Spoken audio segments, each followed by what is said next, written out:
Okay, so we're going to begin with prayer. We're going to listen and look for opportunities, and we're going to exercise obedience. That brings us to the fourth letter in the word bless, and that is see everyone in God's image. What do you mean by see everyone in God's image? Why is that part of this 5-letter word? Well, it's interesting. The world we live in, especially in a Western society and here in America, it's very structured.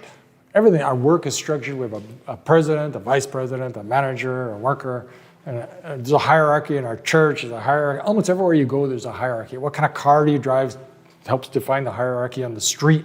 I have a big Hummer. I have a small Volkswagen bus, whatever it is. And so everything we see in the news, the media, what we read, the whole society is structured. It's not necessarily a bad thing, but we take that structure then and with the marketing and things we have in Western commerce, we end up looking to where we want to go or where we think we want to be led. And we end up not looking where we came from or things below us or behind us. And so we overlook people. And we get this sense that I'm better. I got a reserved parking place. I'm driving a Mercedes. I don't, but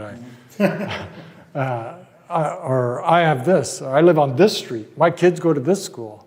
I have this kind of job. I work for this company. And so we let these things define us. But that's not what God calls us to be. God doesn't define us by any of those things. When we stand before Him at the end of days, everybody is equal. Whether you're the president of the company, president of a country, a king, a cleaning person, a maintenance person, an auto mechanic, a designer, whatever you are. Yeah, you talk about the cleaning crew. Why don't you explain? What did you mean by the cleaning crew? The cleaning crew I bring up because it's so easy to overlook the cleaning people. So I was with a friend who was an executive in an oil company, and he's telling me that when he rides on an airplane, he does this with his notes, and he crumples and he just stuffs it under the seat pocket or next in the crack beside the seat. And that way he basically goes through his briefcase, if you will, cleans up his desktop on the plane, leaves the junk in the pockets. And because that's what people do, they clean planes. Which is, my wife told me, that's disrespectful. When you go to a hotel room and you just throw the towels on the ground and just leave a mess, you throw something in the trash and you miss the trash can, leaving it on the ground is disrespectful. Mm-hmm. Someone else has to come and clean that up. Yeah. You're making work for them. It could have been no effort for you to hone your shot into the trash can or to pick up that paper and put it where it belongs. And so we just, it's like we want to be served, and that's not how Jesus came. And so we should be looking at people all as equal. And so often we forget the cleaning people. Mm-hmm. They're underlying our society at our office. People come and make it clean. Your desk isn't dusty because somebody came and wiped it down. Mm. And so these are important. Jesus would not overlook the cleaning people. Well, I think Jesus would not overlook the unborn child either. Correct. And they are crafted in God's image. And a story that I want to share with you is when my wife and I were married about 8 years, and the first 8 years were not great years. I had a lot of issues that I was dealing with, and she was dealing with some too. But she was pregnant with our third child, and she came back from a doctor's appointment, and she was told that our third child, which we did not know what it was, looks like he was going to have Down syndrome. Well, I just gave away he was a boy. But she came home, we went on the bed. I will never forget, we laid head to head. Her legs were on that side, mine were on that side. And I simply said one thing to her. Because they wanted to do an amniocentesis, which could damage the child. And they wanted to find out for sure if it was Down syndrome. And then we could make a decision whether to abort that baby or not.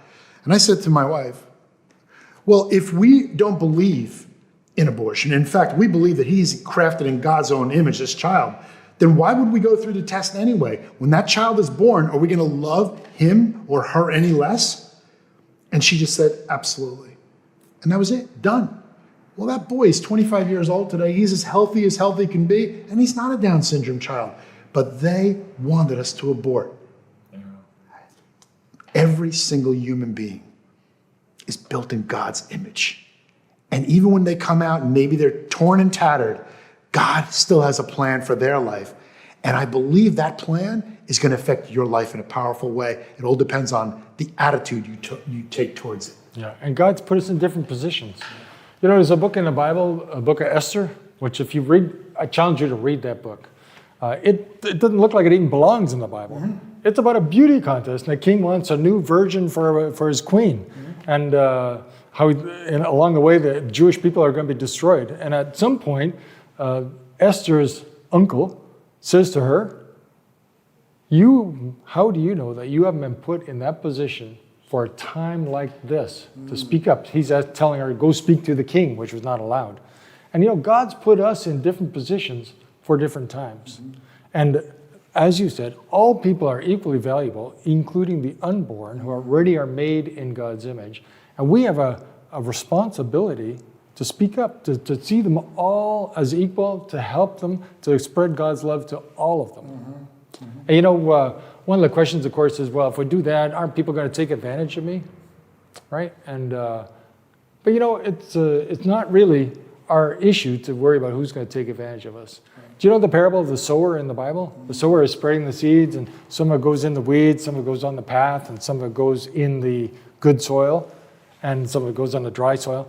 And the sower is just doing. He's spreading the seed. We're called to exercise obedience and just do.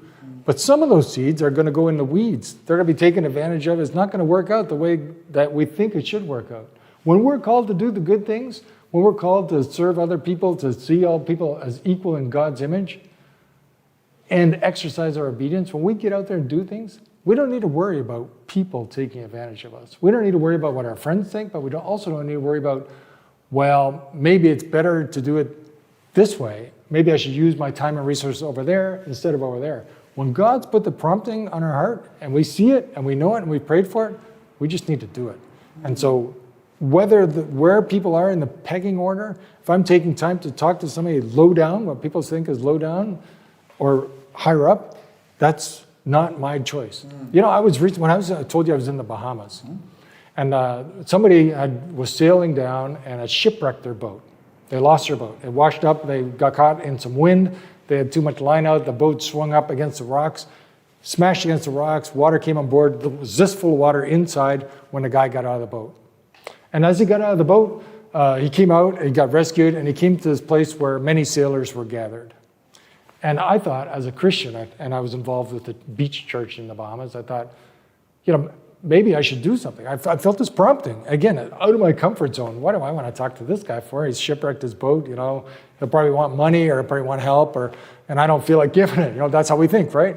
And who is he anyway? And so I thought, I talked to some people. I talked to an elder in the church.